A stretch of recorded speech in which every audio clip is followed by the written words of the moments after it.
Sitting at my desk, I started reflecting on the 30 years since Maggie and I got married, rewinding the memories to our honeymoon and all those wonderful moments that stand out in my life. Remembering that time in Hawaii with Maggie fills me with nostalgia and gratitude. It was truly amazing, a captivating chapter that I'll always cherish. Right from the beginning, it felt like we entered a magical world, leaving behind the everyday hustle and bustle and finding a peace that's hard to describe. Walking along Waikiki Beach with the sand between our toes and the sound of the waves whispering secrets, we were surrounded by beauty. The air was filled with the sweet scent of plumeria, a constant reminder of the love and tranquility enveloping us. But it wasn't just the stunning views that made our honeymoon unforgettable. It was the moments we shared. Exploring lush jungles and discovering hidden waterfalls felt like encountering treasures of Mother Nature. Standing together, we were in awe of the beauty and power surrounding us. Our cliffside retreat in Maui was breathtaking, with views that seemed to go on forever. Every sunset painted the sky with vibrant colors, and holding each other close, we felt overwhelmed with love and devotion. Evenings were like a romantic melody, with candlelit dinners on the beach under a starry sky, enjoying fresh seafood and local delicacies. But what truly made it magical was seeing the love shining in Maggie's eyes. Hawaii wasn't just a destination for us. It became the heart of our love story, filled with moments and dreams we shared.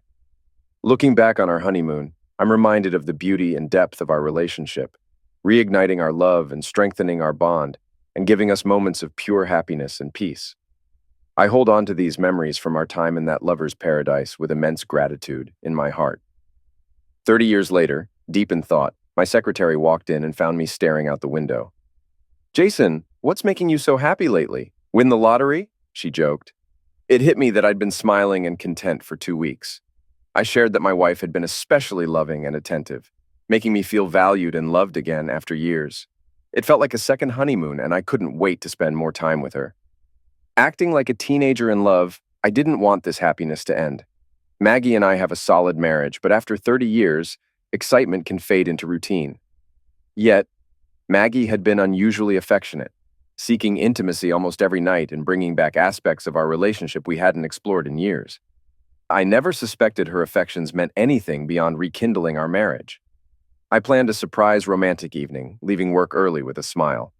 I got 24 roses, her favorite wine, and chocolate-covered cherries. Tonight, I'll show my love and surprise her with a 7-night cruise, celebrating our enduring love. Entering the house through the garage, I went up the kitchen steps. Instead of finding my wife, Maggie, our 29-year-old daughter, Brandi, sat at the table. I smiled, kissed her forehead, and asked, "Hey, baby, where's your mom?" 2 weeks earlier, Brandi had a conversation with her mother. "Mom, I'm not sure about this. I love Dad very much, and I'm afraid that if I go through with this, I'll hurt him." "Brandi, Dad loves you, and he will understand. You yourself said that you need something more than what you've had before, and Dad is not getting any younger. I know he will understand your needs and allow you to have this one-time pleasure." "Mom, there's no way I can face Dad and tell him I'm going on a date with another man. I just can't do it." "Then let me do it. Alexander will be waiting for you at the restaurant at 7 in the evening, and you'll be ready to leave by 6. When Dad gets home, I'll explain everything to him, and you'll get the experience you crave." "Honey, I agreed to this date, but I have doubts. This feels wrong, and I shouldn't go. How will I be able to look your father in the eye for the next 2 weeks, knowing that I agreed to go on a date with another man?" "Well, I suggest you don't tell him anything. Show him how much you love him during these 2 weeks. Let him know he has nothing to worry about. And when I explain everything, he'll understand it's not about love, just new friendships and a little fun. Reach out to him, rock his world, and when I explain the situation that evening, he'll welcome you back with open arms. Dad loves you and is ready to do anything for you. He always gave you what you wanted, showing his love for you." "Probably yes, maybe you're right. It's just one date, and it doesn't mean I'm leaving your father for another man. Having a fun night out 30 years later shouldn't be a problem. I'm going to show your dad how wonderful he is and how much I love him every night until date night. And then when I get back, I'll try to make him the happiest man in the world."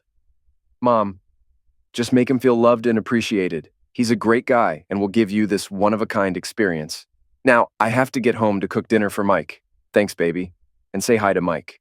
When will you two give us grandchildren?" "Soon. We've already talked and planned to start working on it in a few months, Brandi said before heading home. Maggie found herself alone in the art studio Jason had built for her behind their house, facing his latest project. Lately, she struggled with creativity, burdened by thoughts of being with another man. However, Brandi's advice echoed in her mind, and suddenly her brushes danced on the canvas, breathing life into vibrant colors and emotive landscapes. Confident she was doing right by herself, Maggie sat in solitude, feeling peace wash over her guilt. Jason might be upset initially, but I believe I can make him see. I truly adore him, and he's been an exceptional husband and father. I'll be the best wife and demonstrate my love for him. That evening, as part of her plan to shower him with affection, Maggie adorned his favorite baby doll nightgown after her shower, styled her hair, and applied makeup. Greeting Jason as he returned home, Maggie, clad in the nightgown and heels, guided him to the bedroom, where she undressed him. Surprising him with a long, neglected act of enthusiasm, she pleased him below the belt. His smile filled her with warmth and happiness, prompting her to wonder why she hadn't done this sooner. Jason, this was the best welcome home in a long time. What's the occasion, honey? I just wanted to show you how special you are and how much I love you. Did you enjoy it? I did. It's been so long that I forgot how much I missed it. I felt pleased. Drawing him onto the bed, they shared passionate kisses for minutes. It was the most fulfilling intimacy they had experienced in years, leading Maggie to reconsider her date with Alexander. Over the following weeks, their intimacy reached new heights, and Jason transformed into a happier man, smiling, laughing, and displaying affection as before. Maggie found herself happier than she had been in a while and began to reconsider her plans for the date night. She even discussed the positive changes with Brandi, questioning if she still needed the planned experience. Mom, this is fantastic, but don't rush to cancel yet. Let's see how the next 2 weeks unfold. Just enjoy each other and see where it goes. There's no need to cancel just yet. We'll reassess in 2 weeks, and you can always cancel last minute. I'm sure Alexander will understand, but remember, this opportunity may not come again. All right. Maybe you're right. Remind me about Alexander's situation. I know he's your friend's father, but tell me more about him. Sure thing, Mom. When his wife, Mary, was diagnosed with an inoperable brain tumor, he took time off work and stayed by her side until her passing. She was the love of his life, and after her death, he was lost. He became depressed and withdrew from everything except work. When Mary and I suggested he start dating, he confessed he didn't know how to be with anyone else. Listening to him made me tear up, and I realized I might have a solution for both of you. Brandi proceeded to tell her mother about Alexander's deep admiration for her and how he longed for companionship. She described their conversation and Alexander's eagerness to meet Maggie. So you see, Mom, he thinks you're beautiful and would love to spend time with you. I'll give him your number and you two can arrange a date. He's about 10 years younger than you, and I know you'll hit it off. He just needs someone to communicate with and befriend, and I believe you can help each other. The next day, Alexander called Maggie, and after a wonderful conversation, he invited her to become his companion and spend the night with him. When he complimented her beauty in the photo and expressed how wonderful it would be for her to go on a date with him, she felt like a schoolgirl. The excitement of doing something so different and his flirting made her feel butterflies in her stomach. She agreed to the date and told him that she was looking forward to meeting him. He said he would pick her up, but she replied that she would prefer to meet him at the restaurant. They texted each other daily and flirted more and more as the evening of their date approached. By the event of the date, Maggie's text messages would not have withstood the simplest test of a wife's fidelity. She was constantly excited, imagining what she had to do. She tried not to forget about Jason, and every evening she put more and more energy into their lovemaking. Now Jason walked around with a grin on his face, and Maggie walked around with an uncontrollable desire for sex. This was a new level that she enjoyed beyond her dreams. I loved my daughter and considered her the most beautiful girl in the world. I was so proud of how she had developed into the woman she has become today. I wish I had spent more time with her as she grew up, but I worked hard to give them a good life and tried to always be there for her as much as possible. I smiled when I saw her, but I was embarrassed. Sweetheart, what are you doing here and where's your mom? I asked. She watched as I set down 24 roses, a bottle of wine, and a box of chocolates. I've got a special surprise for your mom tonight, and I can't wait to see her. I reached into my jacket pocket and pulled out travel plans and tickets for a 7-day cruise on the new yacht Love.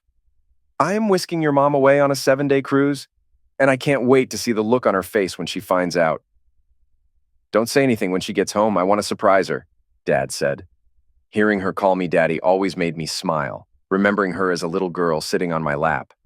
But something seemed off.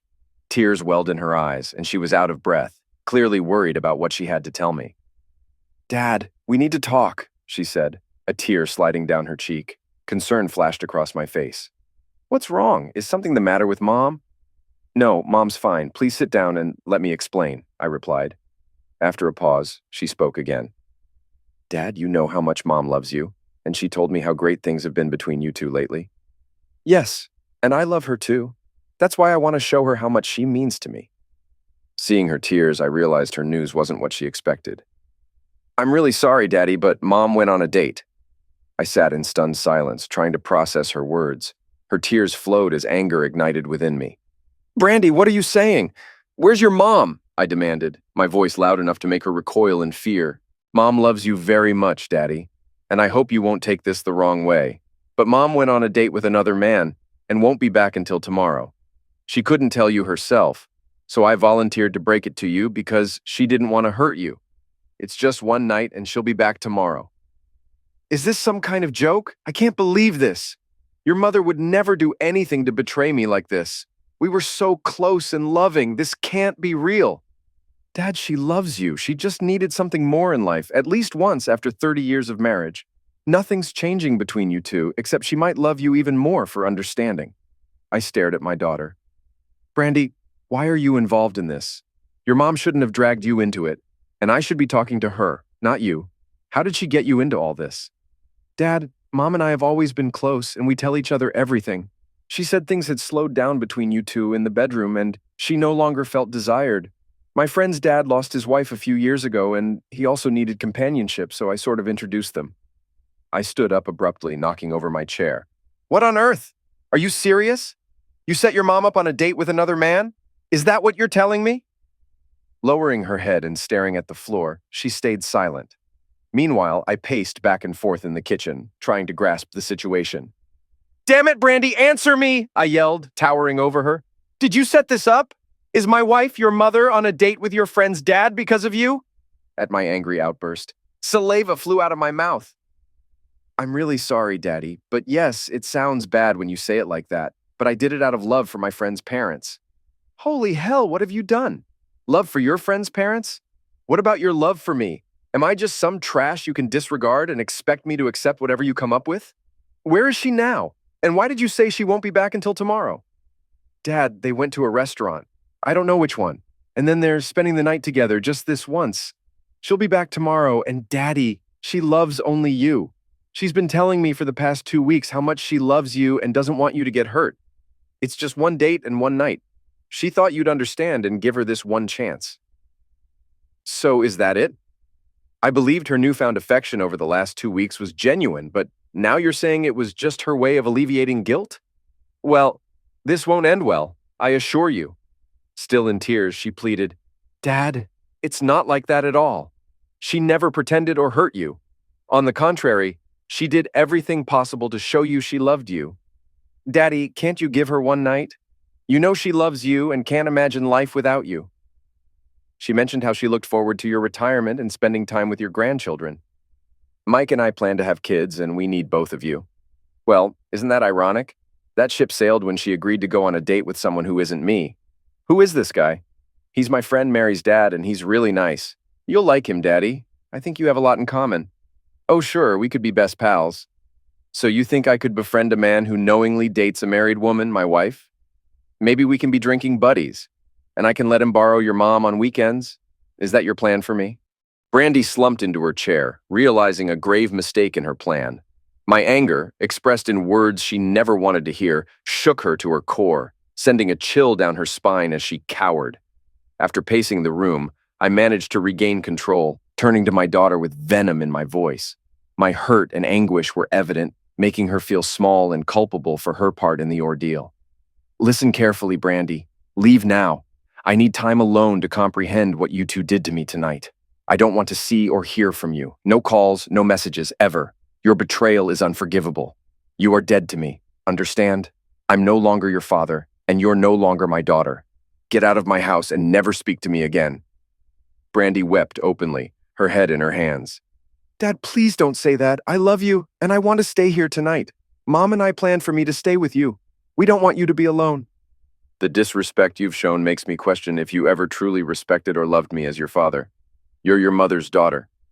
I worked tirelessly all these years to provide for you both, and this is the thanks I get? Turns out I'm just a meal ticket, never earning respect from either of you."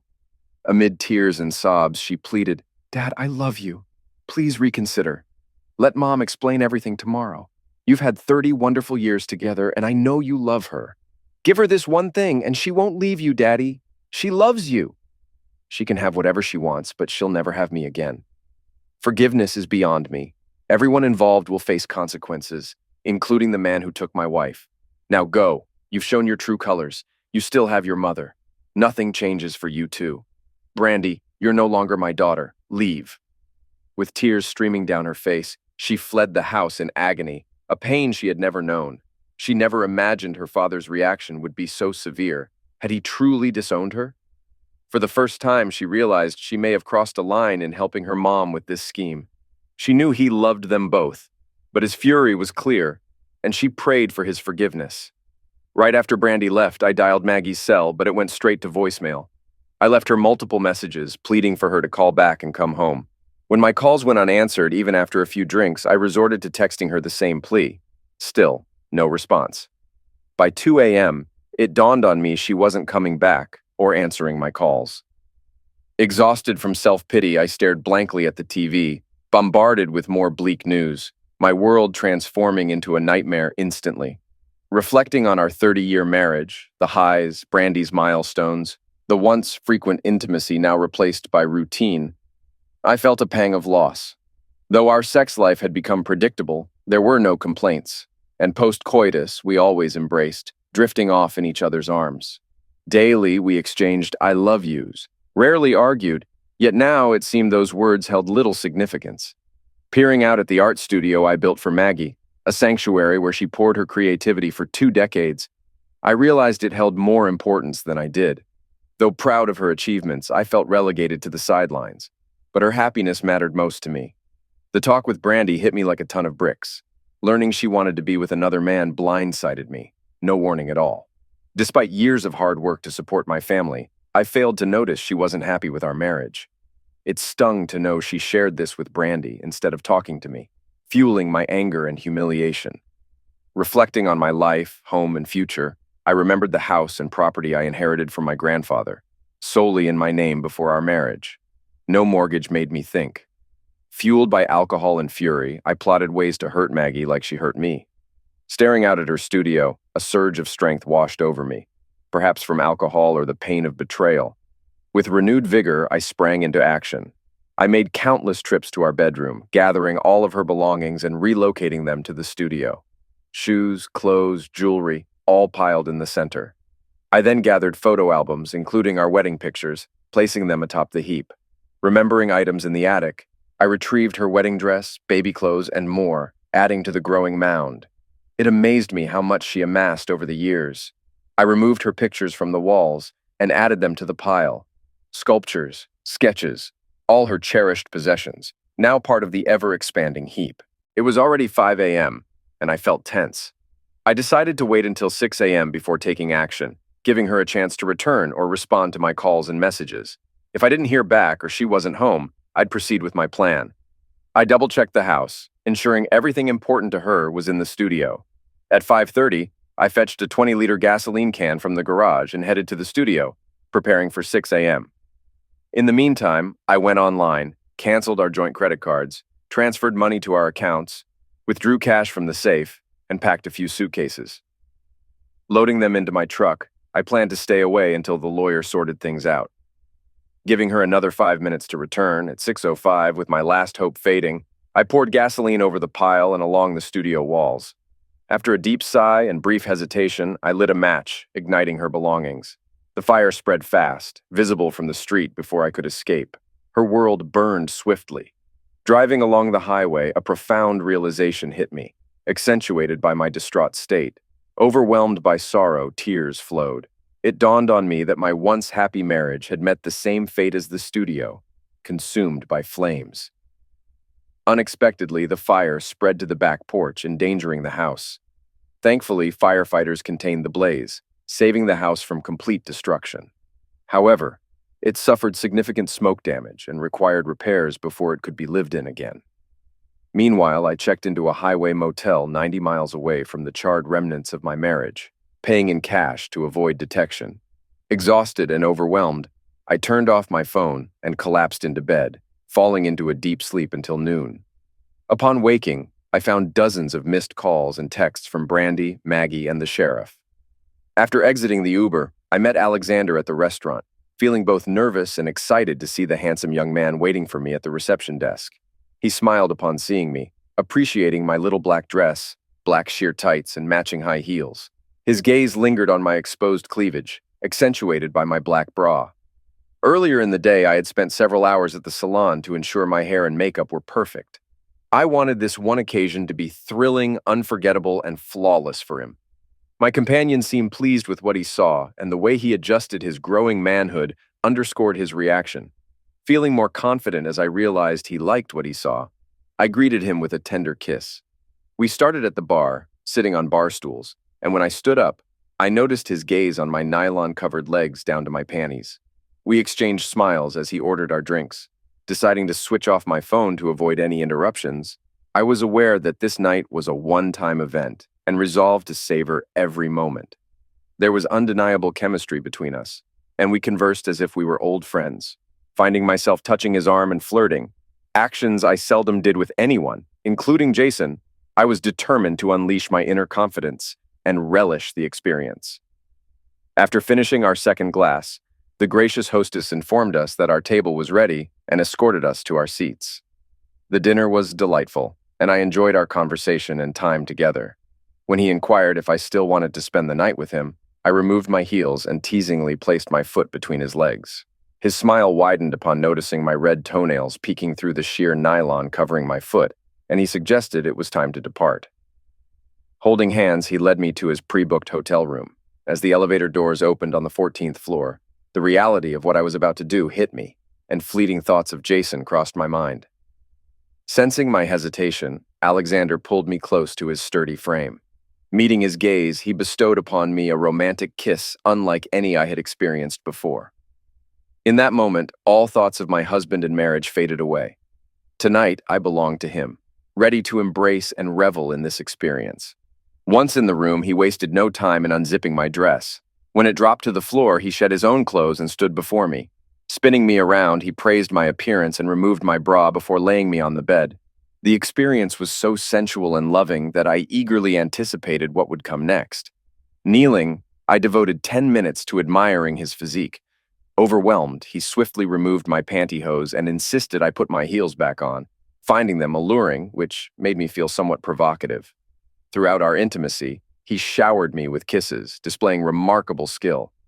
Fleetingly, I thought, I should get Jason to do this. It's so enticing. Oh no, comparing again. Enough! Locking eyes, he uttered, I love you, Maggie. His unexpected declaration deeply touched me, evoking an almost religious feeling that moved me to tears of joy. We made love several times that night and once more in the morning, each encounter as passionate as the last. It marked the pinnacle of my sexual experiences, and I was content for allowing it with Alexander. As thoughts of Jason intruded, I endeavored to focus on the man embracing me tightly. Bathed in sunlight filtering through the curtains, he tenderly kissed me and caressed my hair. Maggie, as I mentioned last night, I meant it. You're incredible, so sensual and sexy, and I think I love you. I want to spend more time with you. Can we see each other again? Apprehension gripped me, and I responded gently, Alexander, it was amazing, and you're a wonderful man, but I'm happily married, and I can't repeat this. It was a one-time thing, and I cherished it. You were fantastic. You're a great lover, and I relished every moment. Maggie, please consider it before you reject me. Your husband doesn't seem to mind, and I can make you happy. Just think about it, please, before you decide. Okay, I'll think about it. But for now, this is the best I can offer. With another deep kiss, he held me close, and I surrendered to his embrace. If I weren't married to Jason, I'd be with Alexander in an instant. But Jason is my husband, and I hoped he could forgive me for what I had just done. After breakfast, we left the hotel, and as Alexander drove me home, I decided to turn on my phone, which had been off since our date the previous night. To my shock, it was flooded with missed calls and texts. Among the messages, Jason struck me particularly hard, inducing a sharp sense of guilt. The realization that his suffering, for which I felt responsible, brought tears to my eyes. Before I had a chance to proceed to the next message, my phone rang just as we were entering my neighborhood. It was my child, urgently inquiring about my whereabouts. I reassured them, saying I was nearly home, only to be informed of a fire at our house. The news had been trying to reach me all night, apparently, but my phone had been off. My immediate concern shifted to their father, who, according to my child, was missing. No one knew of his whereabouts, and he wasn't responding to calls. With a sinking feeling, I promised to call back as soon as I arrived, deeply troubled by the unfolding situation. When Alexander turned the corner onto my street, I saw a fire truck and police in front of our house. I didn't see any damage at the front of the house and asked the firefighters what happened. "Are you the owner of the house?" he asked. Since all the neighbors were watching me as I stood with an unfamiliar handsome man, my companion. "Yes, I'm Maggie Spencer." "Well, Mrs. Spencer, we were able to save the house. Only the back porch was damaged, but I'm afraid you won't be able to stay here until you call the experts to clean up the smoke from inside your house. The majority of the damage was to the small cottage behind your home." "I'm afraid he's completely lost." I felt my legs give out when Alexander caught me and helped me sit on the curb. "My studio? Is she damaged?" "Sorry, Mrs. Spencer. All that's left of her is smoldering ashes. We'll try to figure out the cause of the fire, but in the meantime, the police detective has a few questions for you." I quickly stood up and ran to the back of the house before Sergeant Wilson could ask me any questions. He caught up with me as I stood in front of the remains of my most prized possession. I immediately knew that Jason must have done this as revenge for my actions. "Mrs. Spencer, do you know what happened here?" asked Sergeant Wilson. "No. I wasn't there last night, and I have no idea about anything." "Are you her husband?" he asked, turning to Alexander. "No, just a friend." I felt my face turn red with embarrassment as the sergeant gave me a knowing look and asked where my husband was. I said I don't know. When he asked where I was last night, I timidly said that I was with Alexander at the Hilton Hotel in the city center. The looks thrown at me by the sergeant and his assistant made me realize the seriousness of my situation. I just admitted that I didn't spend the night with my husband, who also disappeared. The detective now had questions. "Mrs. Spencer, are you and your husband separated? Do you know where he was last night?" "No, we are a happy married couple." And then I realized how stupid it sounded after admitting that I spent the night with another man. "Do you know where he is?" "No, he doesn't answer calls. We'll want to talk to him, so when you talk to him, please give him my number," he said, handing me his business card. I was shaking with anger and fear, anger at the loss of my refuge and all the work I had created over the years. Everything is gone. Forever. Fear of thinking that Jason could be so angry as to do this, and what it would mean for my marriage. I needed to talk to him as soon as possible. I called Brandi. "Brandi, do you know where your father is?" "No, I haven't talked to him since yesterday evening." "Why didn't you stay here with him like we planned?" "Mom, he threw me out and said that I was no longer his daughter." Hearing these words, I felt a chill rush through my body. Jason would never utter such words, and if he did, it would be even worse than I imagined. Upon entering the house, I noticed smoke damage on the walls and detected a foul odor lingering in our home. It was evident that living here under such conditions was impossible. As I traversed through our residence, I decided to gather clothes and some personal items for a few days. However, upon entering the bedroom, I was alarmed to find everything missing, causing panic to surge within me. Realizing that all my clothes, shoes, and personal belongings were gone, my heart sank as I searched my nightstand for my wedding rings, only to find them absent. Why had I left my rings behind? What was I thinking? If Jason saw them on my dresser, he might have assumed I had abandoned him and our marriage. How foolish and selfish of me. In a state of complete panic, I frantically searched every room in the house, only to discover that all my possessions were gone. A dreadful thought crossed my mind. Had he truly destroyed everything? Was there nothing left? Rushing out of the house, I returned to the studio to examine the remnants more closely. Amidst the debris, I spotted picture frames and partially destroyed clothing. It was evident that Jason had not merely accepted my absence, but had obliterated everything significant to me, effectively cutting me out of his life in one swift blow. I called Brandi in tears, recounting what had transpired and expressing my need for a place to stay. Alexander swiftly offered me accommodation, but he was the last person I wanted to see. Politely, I declined, explaining that I needed solitude and requesting him to leave. Hurt by my abruptness, he departed, leaving me to lament my actions and the man with whom I had spent the night. Though I knew I was at fault, I couldn't help but blame him for my selfish act of betrayal, when the true blame lay with me. Brandi, I've lost your father. Mom, don't say that. Dad loves you. Honey, he burned everything. My clothes, paintings, and studio, everything. He left me with nothing, not even a place to live. He ignores my calls and won't pick up. I've hurt him the most, and I don't blame him. What I did is unforgivable. I shouldn't have gone on that date. I should have just talked to him. We could have worked things out, but my selfishness drove him away. If I were in his shoes, I wouldn't be able to take me back.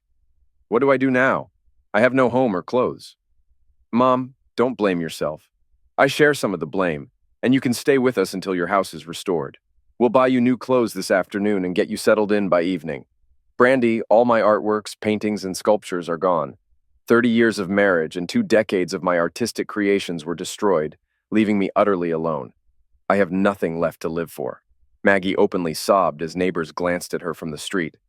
Oh God, your father is calling. I'll call you back. Struggling with the buttons, desperately attempting to answer the call, she nearly collapsed. But at the last moment, she managed to connect. Jason, is that you? Hi, Maggie. How are you? Jason, where are you? Please come home. We need to talk. No, Maggie, I already know everything from your daughter.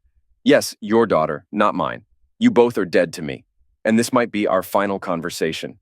Jason, please don't say that. I love you. You should know this. Jason, the studio is gone. Did you do this? Maggie, you did it, not me. Perhaps not physically, but it burned from your deceit and betrayal.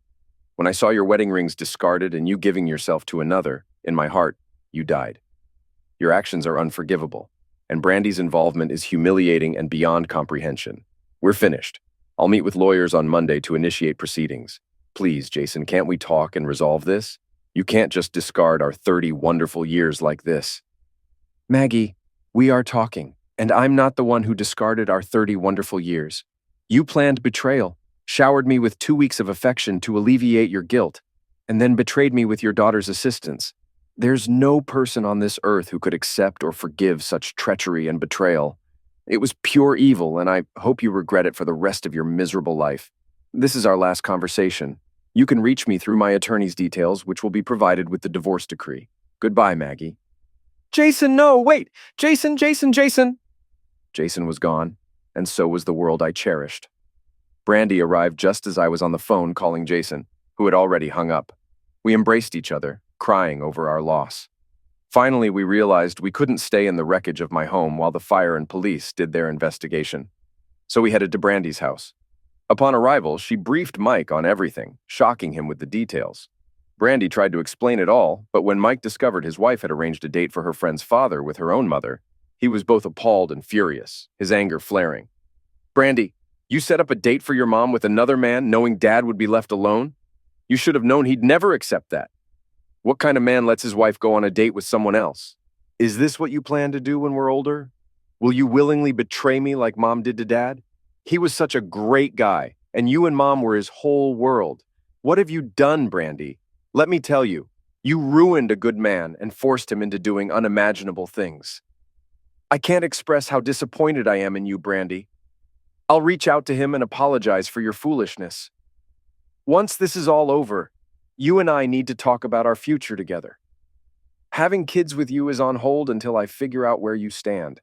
I'll be straight with you. I don't share your values, and I won't stand for this kind of betrayal. His anger shocked her, surprised by his lack of understanding for her mother's situation. It was just one date after 30 years of marriage, for heaven's sake. So what? Later, she realized the real issue was the end of her parents' marriage, her father's loss, and her mother's shattered happiness. Soon, they'd all face the consequences of her actions. 5 long days later, I returned home to assess the damage. I opted against filing an insurance claim to avoid more potential costs. In my lawyer meeting, I made clear the house was mine, not up for debate. Maggie could have half our savings, but no child support. If she resisted, I'd sue for adultery, exposing her affair with her daughter's friend's father. Divorce papers were already in motion. I also sought advice on criminal arson charges, but learned without an insurance claim, it likely wouldn't proceed unless I made a false report. A neighbor, who Brandi went to school with, phoned her when she saw me return home and go inside. Brandi hurried over to me. I was checking the damage and figuring out what repairs the house needed when I heard the front door open. "Dad, Dad, where are you?" Brandi's voice echoed through the house as she entered. I stayed silent, focused on assessing the damage. Looking out the window at the pile of ashes that was once Maggie's sanctuary, I couldn't help but smile. Brandi found me in one of the bedrooms and rushed over, wrapping me in a hug. "Daddy, I'm so sorry. Please forgive us. We love you." "Brandi, I can't forgive either of you. I already said not to talk to me again. Please let me go and leave me alone. You say you're my daughter, and I must forgive you. Listen, you're no longer my daughter, just a deceitful person who broke my heart. Now, leave me alone." "Dad, Mom needs you. She's living with us and misses you terribly. She cries all the time and wants to apologize to you for her mistake. Can you come to our house and see her?" "Never. When she went on that date and stayed with another man, our marriage ended. She even left her wedding rings behind, sealing the end of our marriage. It's done, and I won't speak to her again. Both of you can reach me through my lawyer. I'll get a new phone and number today, but for now you should go and be with your cheating mother." "Are you really willing to throw away 30 years of happiness with Mom?" "No, not me. Your mother threw away those 30 years as soon as she took off her rings and went to her lover. It was you and your mother who destroyed my 30 years of happiness, and for that, I'll never forgive or forget. Now, get out of my house." For the second time, Brandi ran out of her childhood home in tears. Her dad's words, declaring she was no longer his daughter, were devastating. Even years of therapy couldn't erase the pain of his words. The following day, Maggie received divorce papers and crumpled, realizing her affair ended her marriage. She tried to reason, went to counseling, attempted to speak with Jason, but all efforts were fruitless. He cut off contact with her and Brandi. Mike eventually reached Jason, expressing anger and disappointment over their actions. He reconsidered having kids due to Brandi's disloyalty and is currently in couples counseling to save their marriage. Maggie hoped to return home after Jason rebuilt it, but the divorce stated it's his. She received half their savings and $3,000 monthly child support for 10 years, though he refused to pay. Now she must find work after 30 years of relying on Jason. She moved from her daughter's place to a small apartment near the city center, working at an art gallery to get by. Maggie's artistic freedom was suddenly at risk. She won't spend all her time in Jason's lovely studio anymore. Nor can she sit in front of her art projects, enjoying the lake view from the big windows her husband gifted her. Soon, work will consume her, leaving no free time to reclaim her old life. All her free time vanished, along with luxury and marital bliss, all for one reckless night with another man. She'll never have enough tears to erase the hurt caused by that one mistake. No, Jason, her loving husband, will never speak to her again. Hearing he disowned their daughter shattered Brandi's heart. She sank into depression over her parents' split. To save her own marriage, now falling apart, she sought help from a therapist. Months later, the house was fixed. Jason kept up with court-ordered payments, then sold the house suddenly. After the sale, Maggie came to reconcile, only to find a young couple at the door. "Hello, can we help you?" the woman asked. "I'm looking for Jason Spencer. Is he here?"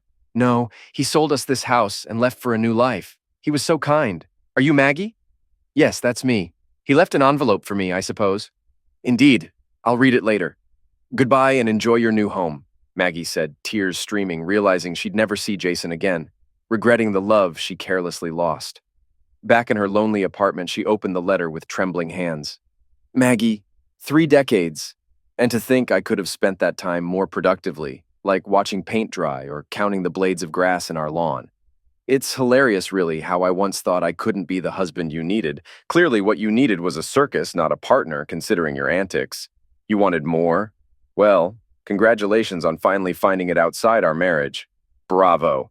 Those 2 weeks you played the doting wife again? Should have known it was just the calm before the storm, a prelude to your grand betrayal. Oh, I was duped, thoroughly conned by your Oscar-worthy performance. Here I was, planning a special night to celebrate us, while you were out celebrating you with someone else. You didn't just break us, Maggie, you nuked us from orbit. So I've done us both a favor and disappeared. That's right. I've left the circus to the clowns and moved on to greener pastures. Don't bother trying to find me. I'm buried under layers of new cities and faces that don't include yours or our daughters. Starting over? You bet. This time, in a drama-free zone. And as for our home, consider it just another casualty in your war of selfishness. Sold it. Maybe the new owners can cleanse it of the stench of betrayal. You want closure? Consider this letter it. Wrap it up, tie it with a bow, and shove it in the back of that closet you keep all your other ill-advised decisions. Here's to your new beginnings, Maggie. May they be as fleeting as your loyalty. Farewell, from the man who once loved you, J.S. She thought she was out of tears, but after she read his note, she couldn't stop crying all night, hugging her knees tightly. The thrill and memories of the wonderful times with Alexander faded, now overtaken by regret and sorrow. Now at 52 and by herself, she realized her days ahead without Jason looked grim. She traded her lavish lifestyle for a moment of reckless pleasure. Jason confronted Alexander late at night, just as he was about to leave for his new place in Ecuador.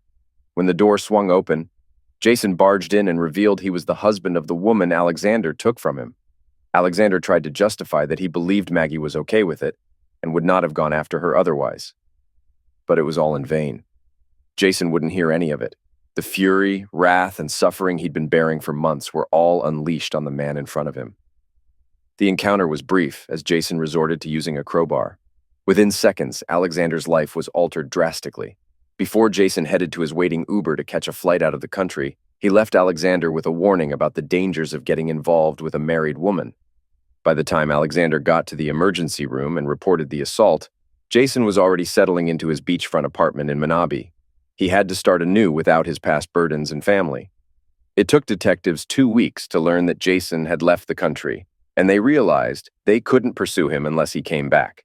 Even if they located him, Ecuador doesn't extradite for assault charges. Alexander endured a painful 2 weeks in the hospital and months of physical therapy to get back on his feet with new knees. Sadly, the 25 stitches across his face would always remind him of that night and the married woman. Unsure of his future, he knew his old life was gone because of the 2 women who persuaded him to steal another man's wife. He never again contacted Maggie or Brandi. Brandi's husband Mike nearly left her because of what happened, but a psychologist helped Brandi see the error of her ways, and she vowed to stay true to Mike and their future family. Mike waited 2 years before deciding to have kids, needing to be sure his wife wouldn't deceive him like she did her own father. Keeping his promise and her guilt in mind, Jason cut off all ties with Brandi. By her actions, she permanently lost her father's affection. When Maggie and Brandi found out about Alexander's assault, they were heartbroken and felt guilty for their role in the violence, adding to the remorse and suffering they already caused Jason and the breakup of their family. This was yet another sign that their choices had consequences they hadn't imagined. They understood that their foolish hope that allowing Maggie that one indiscretion would keep their life happy was completely misguided. Their error showed that happiness was actually far away from reality. The absence of their father and husband brought them enduring sorrow, a burden they'd carry forever. Overwhelmed by sadness and aging, she never met another partner and led a life filled with loneliness and regret. Her dreams of growing old with Jason and enjoying time with their grandchildren faded into mere memories. With Jason stopping child support after leaving the country, her financial stability was shaky, forcing her to work to make ends meet. Nightly tears became her new norm. I now possess over $750,000 from selling my house and my savings over the last 3 decades after buying my new place. With this wealth, I look forward to a comfortable and peaceful life here in Ecuador for the next 30 years. The local young, attractive women appreciate a generous American, and I relish their company. Half a year following that dreadful night, sitting on the beach across from my new home in Puerto Lopez with a chilled beer, I realized that divorce is part of life. It's fine to part ways. It's fine to be on your own. What's not fine is staying where you're not respected or cherished. I'll make sure I don't find myself in that situation again.